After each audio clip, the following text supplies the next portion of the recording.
Hi and welcome to Sip of Sunshine episode 3. My name's Kat and we're really excited about this one as you will finally be able to see us.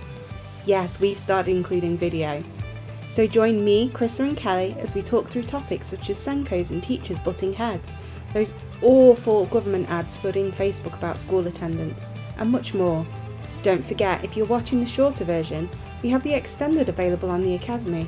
Stick around at the end for more details. Hello, Kelly and Chrissa, and welcome to Sip of Sunshine. Hello. Hiya. We're doing things a little bit differently this time. We have video, so we can actually give everyone a wave. Yes. I see that Chrissa and I have both got the memo about leopard print. Excellent. I did not. Apologies.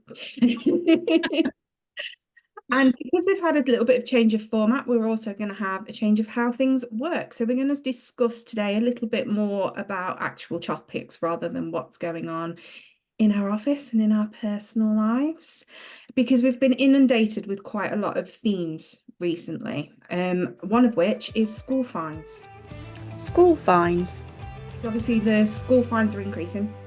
And the government have pushed that massively with those awful, awful adverts that, I don't know about you two, but flooded my social media.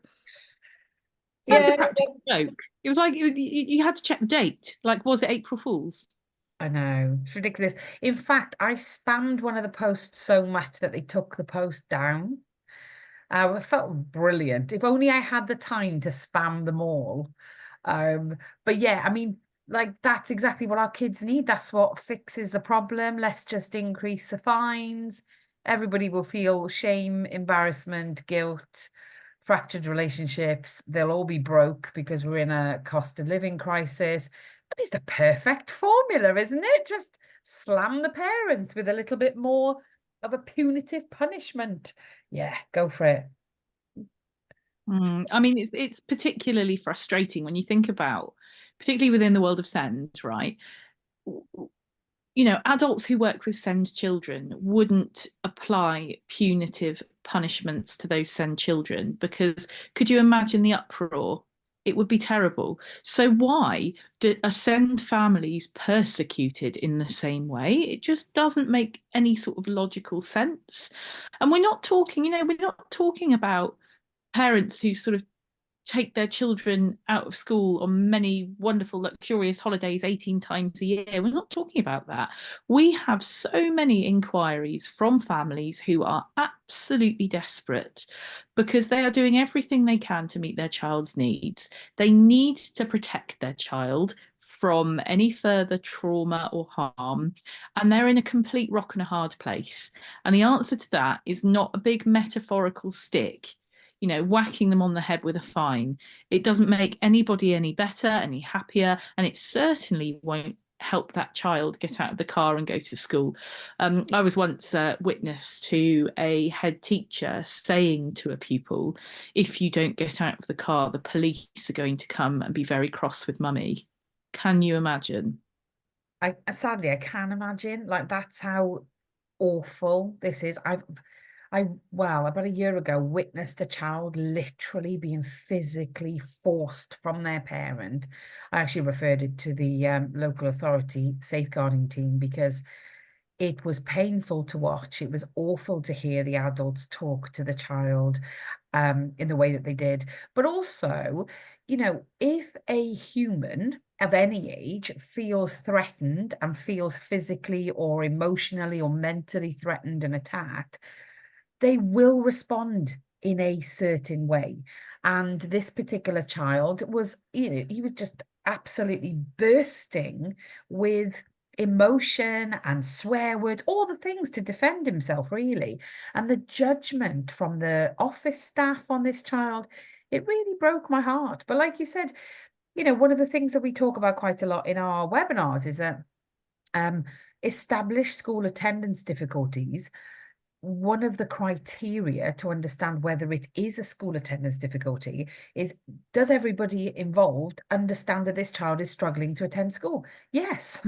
So why on earth are we finding the best approach, apparently, for that to be a fine or a punishment? I mean, there is no research to show that it works anyway. It might work short term because of fear, but the actual problem continues. And, you know, even with those families, you know, we can talk about the SEND families and the kids that we are supporting and the ones that we hear about such a lot, you know, with their school attendance difficulties, however you want to describe that. You know, some people say school avoidance, some people say emotionally based school avoidance. There's all sorts of different languages and terms that we can use.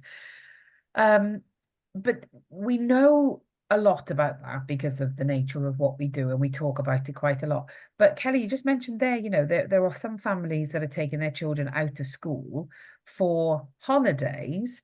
Now, a couple of things on that level. Number one, cost of living crisis and the fact that people just can't afford. And we've seen the centre parks prices, the fact that they double, triple, whatever it is, between school time and holidays. And it's the same with anything, isn't it? Because they add a couple of noughts on the end. And parents want this good quality time with their children. It's not, you know, selfish to want to have that time away from work, away from the stresses of life, but it's not deemed to be educational. Yet I have been on a lot of holidays. I haven't taken my kids out to school, but I've been on a lot of holidays with my four, and seen the growth in their personality when they're connecting with other children at resorts, or, you know, if it is like you know, a caravan site in this country, because they love those holidays, or a camping trip. My kids love a camping trip. They love just being on the park with the other kids. Now, that to me is more educational than maybe sat in a classroom learning something they're never going to need. Yeah, and I mean, speaking as an ex-head of a special school as well, we used to be incredibly understanding when it came to term time holidays, because in many cases of children with special needs, they can't cope with the busyness and the sensory overload of holiday places in school holidays, when all the children in the world like descend on the type of holiday camp you've just described, and they need that time where there are fewer families, so that they, you know, the children can access the activities with smaller groups. We used to work with families really closely and with the local authority to make sure that you know, any authorized absence for that was grounded in understanding more about the child's needs and why that's really important, but also that you know, that we could evidence and we could celebrate the type of learning that you've just described taking place, because it would allow for that, absolutely. Am I allowed to be a bit cynical for a moment? Oh yeah, we love that. Okay, so here's what I think about this increase to fines, because you may or may not know, but the fines have there's this increase of £20, so it's from £60 to £80. Now, there's a few bits of cynicism I'm about to roll out, so, you know, beware. First bit of cynicism is that this is a funny amount anyway, because it's, for many families, it will constitute a lot of money, cost of living crisis. For other families, it won't constitute a lot of money at all. Everyone is different. Now, what it does constitute for all families who are subjected to one of those fines is, as you said earlier, Chrissa, fear and shame and judgment. And that's going to exist however big the fine is. But I'm really cynical about this £20 increase, because let's be honest, if you are a parent subject to being fined because you have a child who has school attendance difficulties due to special needs not being met, mental health difficulties, illness, you know, those very, very real reasons. If you are that parent, whether the fine is £60, £80, £200, or £1,000, you know, the amount is almost sort of inconsequential to the fact that it's not going to change your child's difficulties.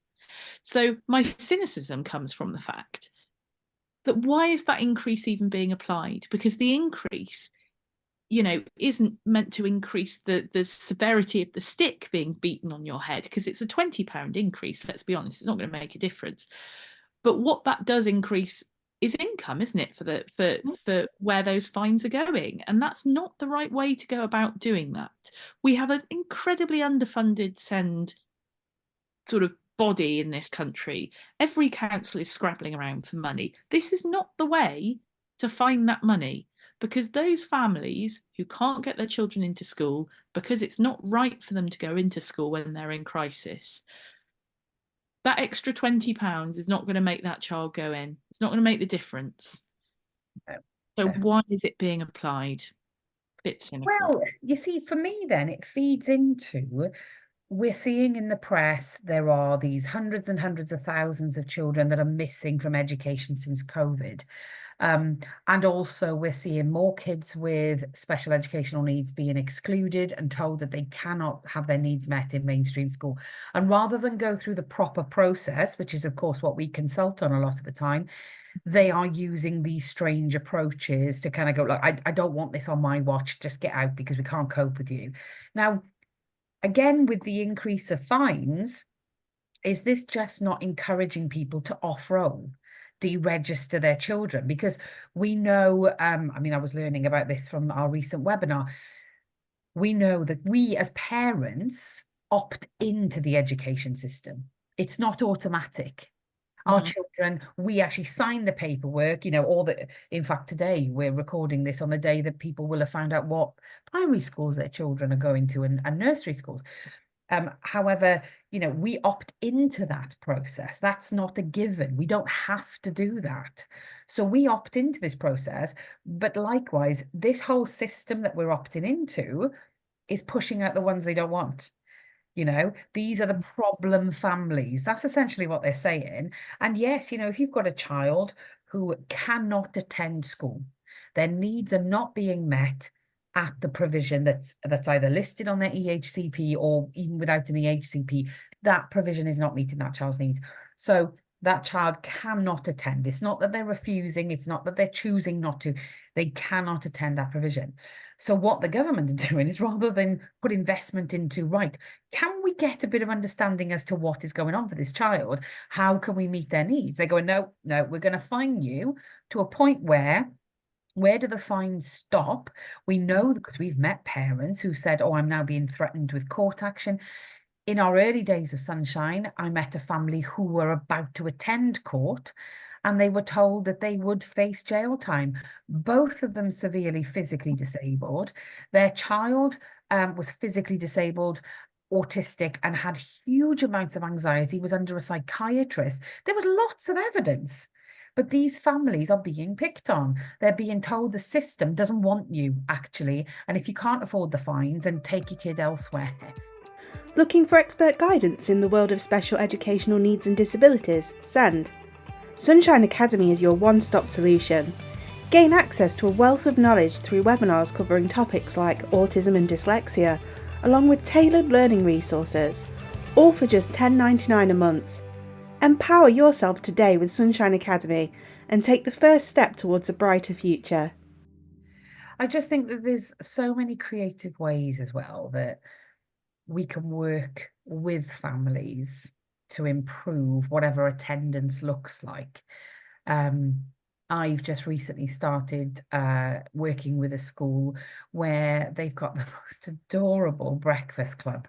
There's no rules. Anybody can come. If you're a member of the school, you can come to breakfast club. And the parents, initially it was funded by the parent care, the PTFA. And then they realized it was so successful that they were going to have to try and find another way of funding it. But the parents have all found it so beneficial for their children that they now give a little pocket of money every month or whatever to this fund to do this bagel club thing that they have. And basically the kids choose what they're going to have for breakfast each term. So when I went in, it was about to be pancake day. And so the kids said, we need pancakes, and it would be great if we could have those ones from a certain shop that's rolled up and there's chocolate inside. Anyway, the whole point of this is actually not about the bagels. It's about mum or dad or parent carer, granny, whatever, taking their child in and sitting in a halfway house, almost like a space where the child slowly reduces contact with the parent and transitions nice and slowly over the course of half an hour or whatever it is into school space. And as a result, that school has no school avoidance or school refusal or whatever you want to call it. They don't have any of that, because actually what they're saying is, oh, no, we're not trying to rip you away from mum and dad or nanny or whatever. You're all welcome. And the parents sit down with a cuppa, and it's time for them to sort of go, oh, you know, just have a breather. They don't have to rush with breakfasts and stuff in the morning.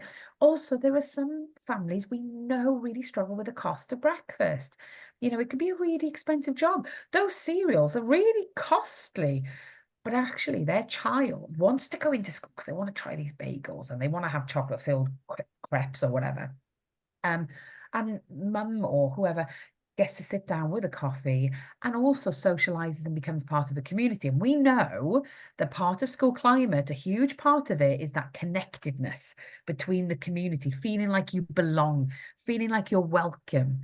And it's that school climate. I mean, there's so many schools, sadly, that we have seen and that we've, you know, tried desperately hard to work with, where it's very much, your child is in, the door is slammed, and you're like, oh my God, this is my pride and joy, my precious little thing, and it's being torn away from you.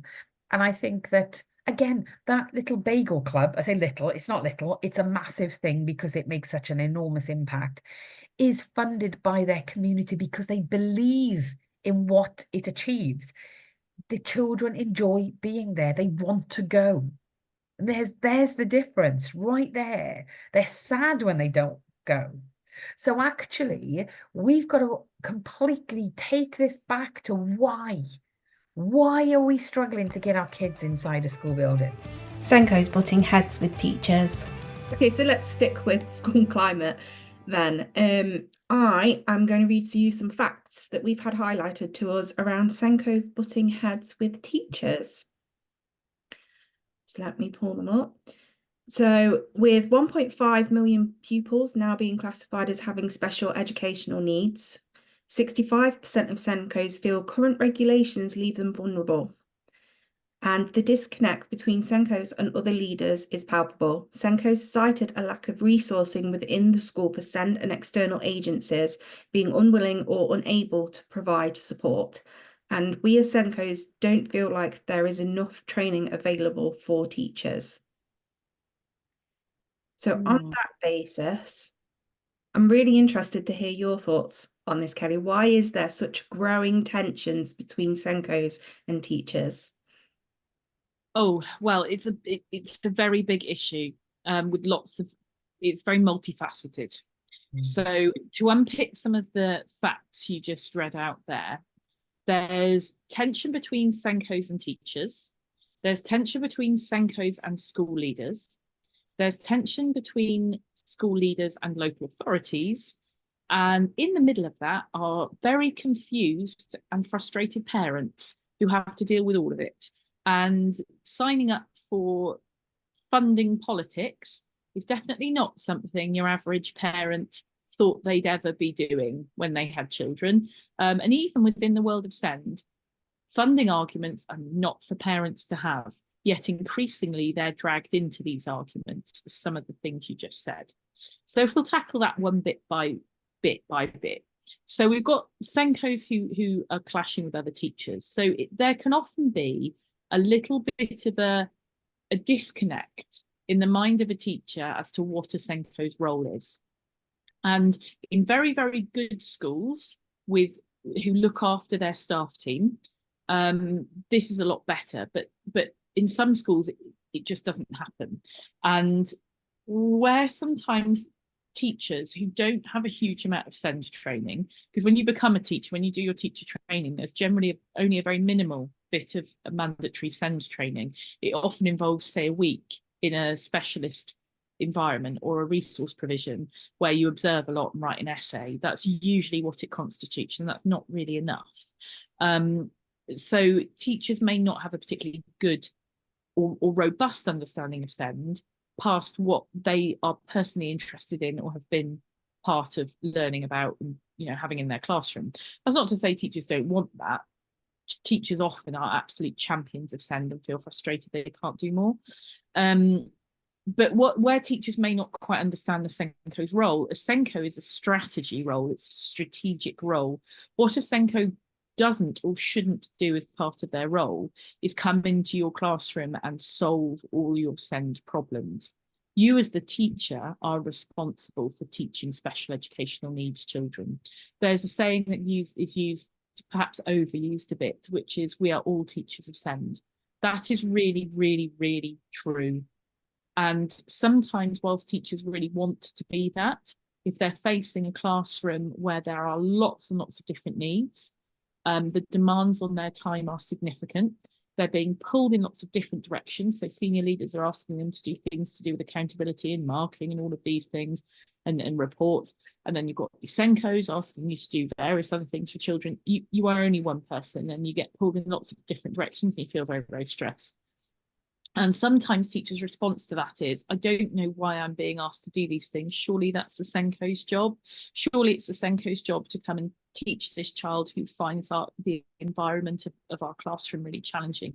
Surely that's, my job is to teach the class. Yeah.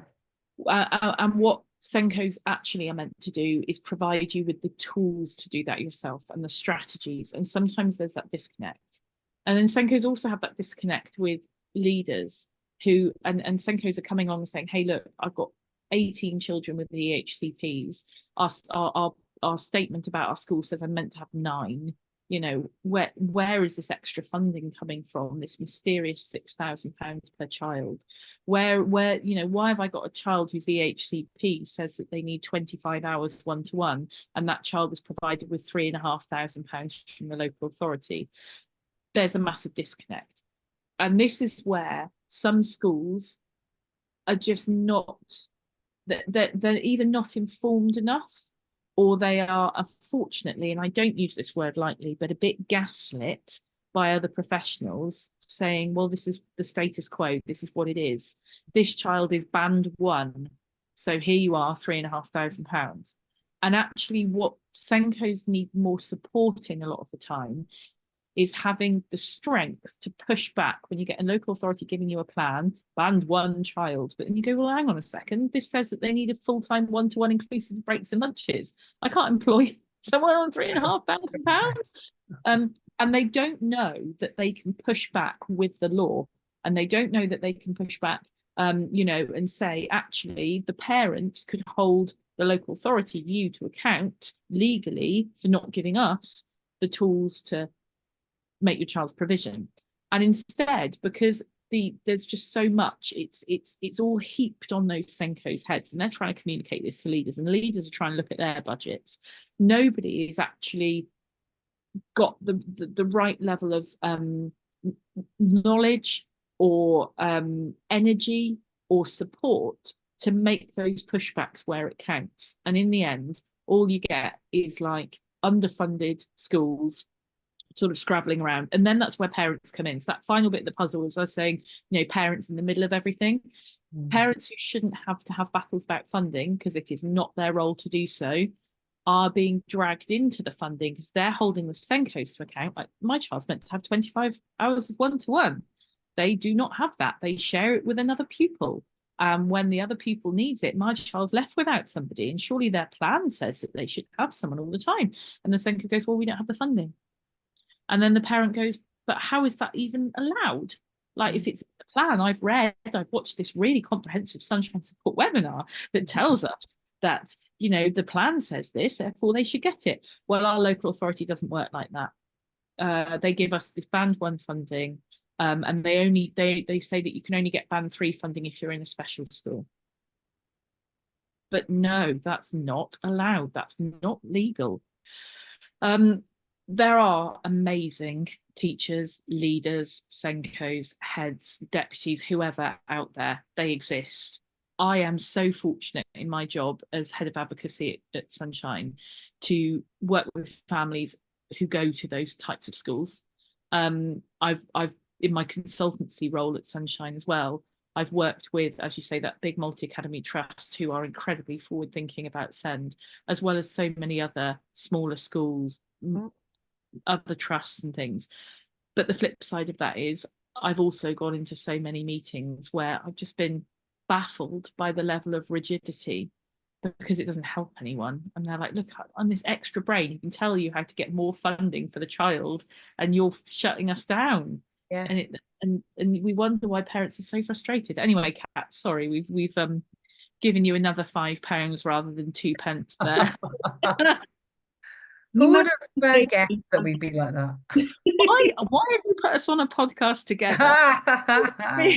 Really terrible idea. Unless, of course, you love 6-hour podcasts, in which case this would be right up your street. Makes my job easy. So we're going to circle back to the few things that were mentioned in there, and then we'll see if you both managed to stay very balanced on this as well. So let's talk about schools not sticking to EHCPs. Schools not sticking to EHCPs. We know it's vital that they do, but what do you think of the challenges surrounding this? Chris, I'm going to come to you first, because that reaction, that was very, very... So I can talk from personal experience because I have several children of my own. I've got, as you know, about 542 children of my own, and several of them have EHCPs. And the first one was an enormous stress to get, as we all know. I've covered that one in lots of detail. However, when that particular child, and I'm laughing because the head teacher's in the room here, when that particular child got to her provision, I never worried about the provision being carried out. It was carried out. There was, we got to one annual review where, for those who don't know, Kelly was the head teacher at that particular school, which is how we met all those years ago, 7 years ago, 8 years ago, whenever it was. But when there was one particular annual review where we were going through the EHCP and realized there was a section that hadn't been carried out because it just wasn't read, it wasn't right yet, the time was not right. But Kelly had created almost like an addendum to say what they were doing to get to that point. So the actual money was still being spent to get to that part. And I said, should we change it? And she said at that point, nope, never remove it. We will get there, but we need to create this plan of how to get there. So I never, ever, ever had a question over whether that provision was being carried out. It was being carried out and some times 4 or something. It was just brilliant, right? Occasionally, we do see it where recruitment is a problem, and I get it, because recruitment is a huge problem across every sector at the moment. Since COVID, it's always been sort of declining in care and education and health, but we know that recruitment is a problem. So again, we understand that if the local authority and the school are using their best endeavours and they're trying their very best to get this provision into place, then we can cut them some slack and try and work with them. But again, a previous head teacher said to me, we're really struggling to get the right person into place for your child. Do you want to help us? I'd love to.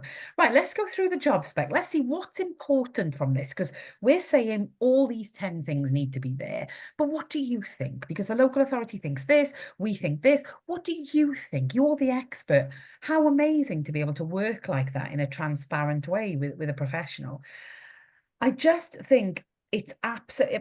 Yes, there are exceptions to the rule, is what I'm saying, with the whole recruitment thing. And there'll be other things as well where you can't source what is needed, but you're trying your best. It's that best endeavours rule. And again, working with the parents, instead of the parents finding out later on, you work with them to say, we're really struggling to get this in place. I'm just letting you know we're working hard on it. Here's the proof, we're working hard on it. Parents really love communication. They love being kept up to date. It makes them feel important when otherwise a lot of our SEND parents that we work with don't feel important. They feel alienated and very, very alone. So it makes them feel important. Also, Kelly spoke recently on a Facebook Live about understanding that quite often SEND parents are so lonely that interaction they have with the teacher is the only interaction they've had that day or that week with an adult or that month, whatever.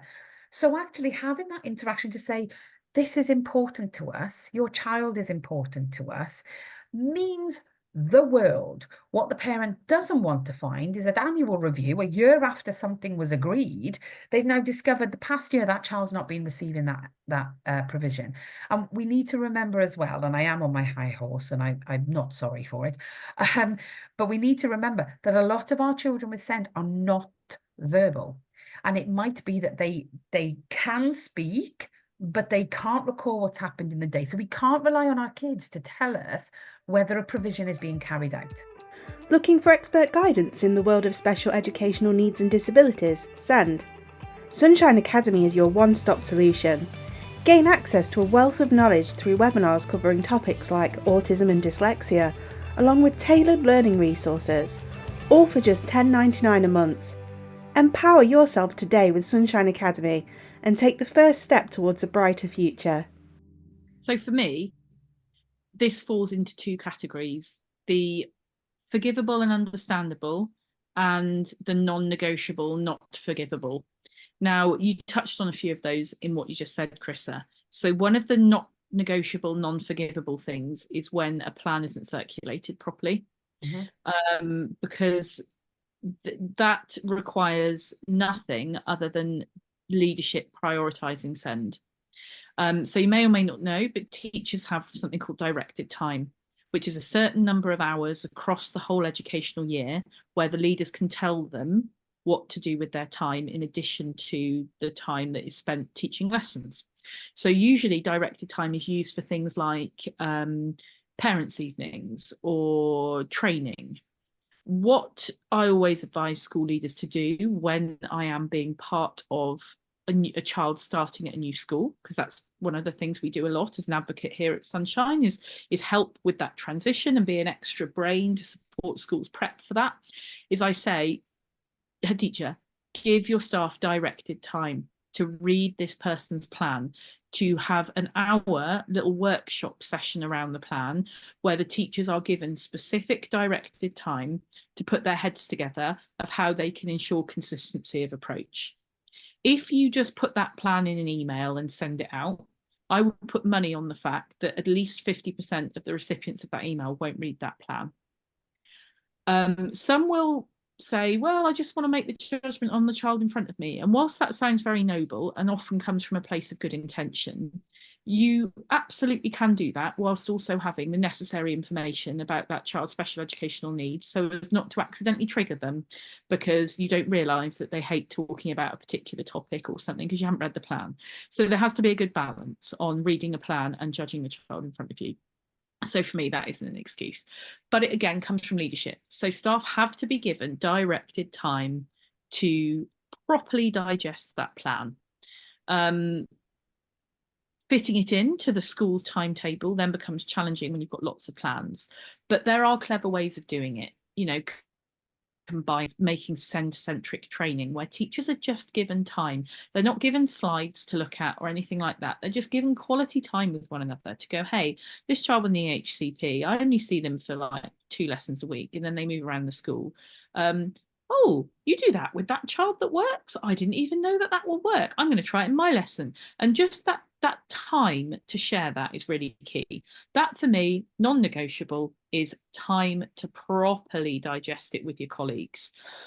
Things that are more forgivable and that come under the umbrella of where the system is a bit broken is stuff like when a plan says a child needs a particular number of hours, but those hours don't neatly allow for somebody to be employed.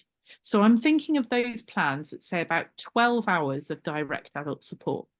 In practical application, schools struggle to implement that because they can't employ somebody, because who wants to be employed for 12 hours? It's often underfunded because the local authority might say, well, you've got to use your first £6,000, then we're going to top you up with £3,000. That makes £9,000, and that's about 12 hours because, you know, double that would be 24, double the money would be 18. Then you're looking at like a full-time TA. But until that's needed, you've only got 12 hours. So schools go, right, okay, we're going to have to find these 12 hours from the existing people that are employed in this school. So we're going to pull these people from all over the place. And then that has this awful domino effect of other members of staff and other parents going, I had that really lovely TA for 3 hours on a Thursday afternoon, and all of a sudden they've been taken to support another child.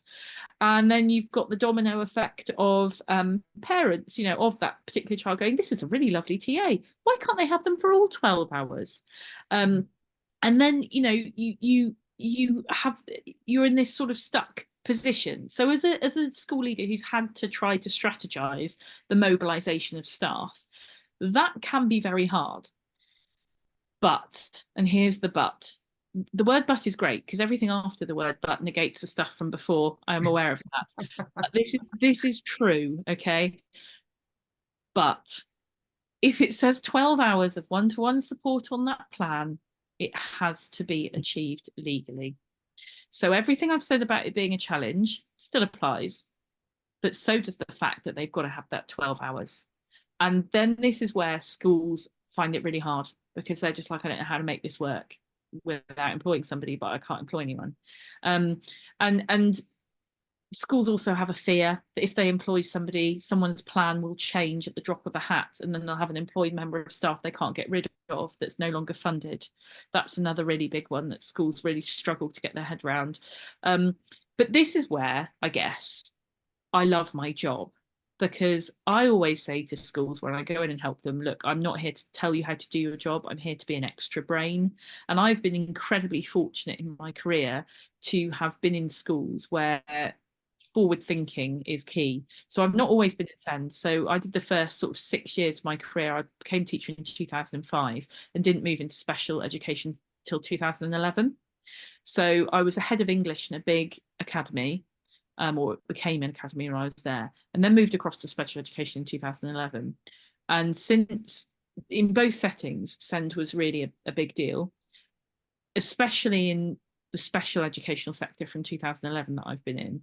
I have really come to understand what being, innovative and radical means within the world of education.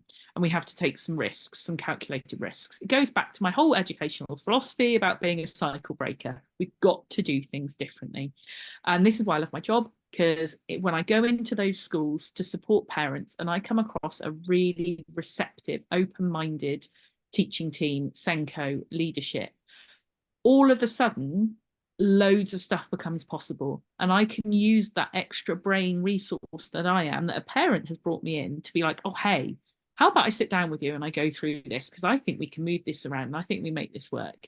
And schools have been incredibly receptive of that. And yeah, without belittling the logistical problems caused by these 12 hours of adult support, which is just one example of many, there are things we can do.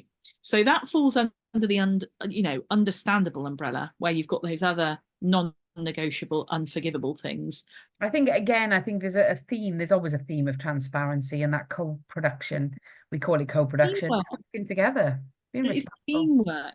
We have to all remember that at the centre of everything is a child with needs. Yeah. A child, they're not going to be able to fix everything for themselves. We're not going to be able to fix everything, but we have a duty to be a team. And if we act in a way which goes against that, particularly as educators, because we're the professionals, we ought to be able to set aside any personal judgment we might have accidentally made, because also, guess what, teachers are human beings. They make personal judgments. But we have to be able to set that aside to say, oh, actually, we have a responsibility here to lead an example of being a team. And if we can't do that, then we're in the wrong job. Yeah. Bottom line. Agreed. Well, thank you, ladies, for spending the afternoon with me. I'm going to call it time now, because we're all super, super busy, and we've all probably, whilst we've had our emails switched off, had a million that we'll need to go and attend to. We could do this every week, though, couldn't we? We could do this every week. I think maybe we could. If we could squeeze it in, I would absolutely love to listen to you two talk every single week, because I always come away with so much more knowledge and insight. Definitely see things from a different point of view in terms of the teachers. I think as a SEND mum, it's very easy to be like, oh gosh, why are you not doing these things? But when I think about it, especially if they're in larger schools, it's like, oh, you must be doing that for so many children now. And that was probably not that way when you started your career, and it must be really hard. Yeah, but also, you're allowed to put your own child first. We can't all be saints and say, well, they've got a lot of children to look after, so I'm just going to let this one slide, where they just don't provide social stories every time that there's a change to my child's routine, and then they come home really distressed and smash their bedroom up. That's fine. I'm just going to just let that slide, because you shouldn't do that either. You are absolutely allowed to insist upon what is right for your child, not just because the law says that you're entitled to, but because you're a mum. Yeah. And you should. But yes, it does help teachers to have a layer of empathy to say, hey, look, I know that you're super busy, so I don't expect a reply to my email today. However, if you could just give me a shout, a ballpark time where you think you might be able to, then that will just help me with my expectations, and I'm not going to hassle you for a reply. Oh, brilliant. Well, fine, Mrs. Jarvis, I'll reply to you by Friday. Is that okay? Yeah, absolutely. See you then. And then make sure you reply. And then make sure you reply. Yes. Well, thank you very much. I will let you go on your way now. And Thank you so much. talk soon. See you soon. Bye. Thank you all for joining us today. We hope you like the new format. As always, we are here to support you, so please do find us on social media or visit our website www.sunshine-support.org. And if you are watching the shorter version of this podcast and want to hear more from us, head over to www.sunshine-support.org/academy. This will take you to our monthly subscription-based service, which for just $10.99 a month gets you access to a whole wealth of content, including our huge webinar library. Once again, thank you for listening, and we will return soon.